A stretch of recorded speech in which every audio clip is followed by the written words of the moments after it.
il existe un lieu d'accueil des usagers depuis 1996. Il y a eu successivement plusieurs labellisations. Ça a commencé par être un point public et depuis 2007, nous sommes labellisés Relais Service Public. C'est un portage qui associe la communauté de communes de l'Escarton du Queyras et l'association culturelle, sociale et sportive du Queyras par le biais d'un marché de prestations de services en ce qui concerne le financement. Je suis Laetitia Praz, je suis responsable de cet espace depuis janvier 2003. Aujourd'hui, on a la chance d'avoir pu déménager en 2009 dans un espace où on a pu mutualiser le relais service public et la salle multimédia qui est un espace régional internet citoyen. Qu'est-ce qu'un relais service public? Un relais service public, c'est un lieu d'accueil des usagers et de la population dans lequel vous allez pouvoir trouver des permanences de partenaires, des services tels que le point visio rendez-vous, de l'accompagnement dans vos démarches administratives, de formation, de recherches diverses et variées en ce qui concerne la santé, l'emploi, la formation, enfin, tout un tas de domaines d'activité.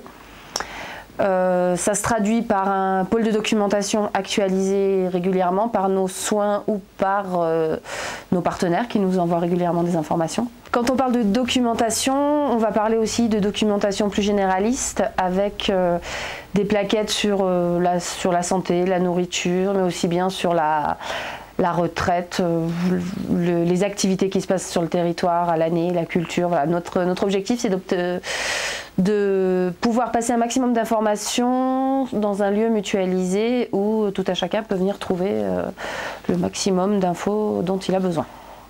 Un relais service public, c'est aussi un lieu d'accueil de partenaires et de permanence. On a des locaux qui permettent d'accueillir des partenaires tels que la sécurité sociale, la chambre de commerce et d'industrie, une coopérative d'activité et d'emploi, aussi bien que des permanences concernant la santé. On a la protection médicale et infantile du Conseil général qui vient une fois et demi par mois pour ce qui concerne des visites pour les enfants de 0 à 3 ans et une sage-femme qui vient tous les vendredis. Donc je m'appelle Natacha Mallet.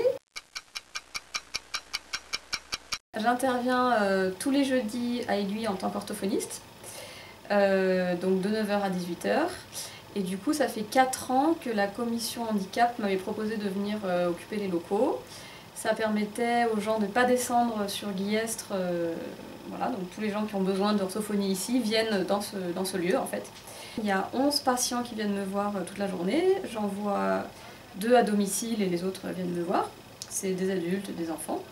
Pour moi c'est un endroit très agréable puisque c'est convivial et les gens aiment bien venir, ils savent qu'ils peuvent, les parents par exemple peuvent attendre dans l'entrée leurs enfants ou les adultes.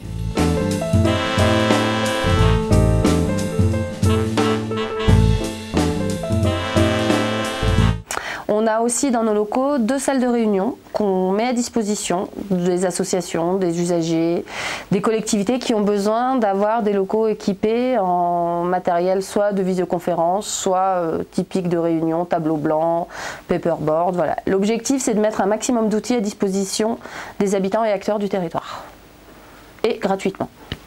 Le relais service public propose également le point visio rendez-vous. Alors le point visio rendez-vous, c'est un dispositif porté par le Conseil général des Hautes-Alpes. C'est un dispositif qui permet aux habitants du territoire de rencontrer soit des associations, soit des services publics, sans avoir à se déplacer sur Gap ou Briançon.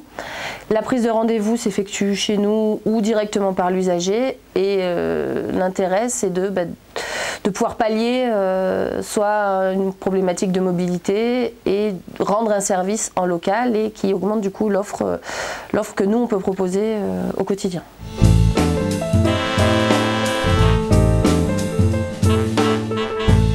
Bonjour, je me présente, je suis Mathieu Sibyl, l'animateur de la salle multimédia labellisée ERIC, espace régional internet citoyen. Cette salle est ouverte au public 3 demi-journées par semaine. On fournit gratuitement des ordinateurs sous système d'exploitation libre, Linux, ordinateurs qui sont connectés à Internet. Pour la connexion à Internet, nous avons expérimenté depuis 1 an un système de connexion par satellite en haut débit. Donc nous avons un débit descendant de 20 mégas, un débit montant de 6 mégas. ce qui nous permet d'être, bien qu'éloigné de toute source de fibre, d'avoir un débit conséquent. Dans cette salle aussi, nous proposons, pour faire suite à la demande de la population, des ateliers de formation qui sont des mini-journées découvertes. On n'approfondit pas, mais on essaie d'appréhender, de découvrir sur des sujets qui nous sont proposés par la population. Sujets liés aux nouvelles technologies, à comment se prémunir, à utiliser un caméscope, un appareil photo, un GPS, ou des outils de travail en collaboration entre différentes vallées du Queyras, différentes populations du Queyras. Le RSP organise aussi des actions qu'on peut qualifier d'événementielles parce qu'elles sont ponctuelles, c'est-à-dire que nous participons à l'organisation de forums de l'emploi saisonnier, de journées sur la thématique des jobs d'été, sur la thématique de la prévention routière, de la prévention santé pour les saisonniers. Nous sommes à même d'organiser des actions sur différents thèmes. N'hésitez pas à nous faire part de vos besoins et demandes. On a une autre particularité sur notre territoire, c'est que nous travaillons beaucoup sur la saisonnalité.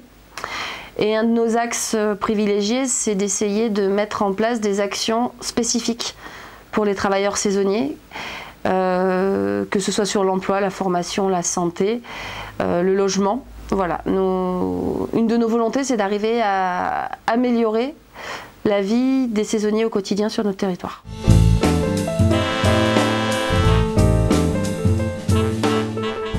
La maison de service au public ne serait rien sans les bénévoles que nous réunissons en commission plusieurs fois dans l'année. Ces commissions travaillent sur des nouvelles perspectives, sur des nouveaux projets ou sont un appui de la communication de la MSAP vers les élus ou le conseil d'administration ou autre de l'association. Par exemple, en 2015, les bénévoles de la MSAP, à travers leur commission, vont travailler sur le projet de précarité énergétique dans le Queyras.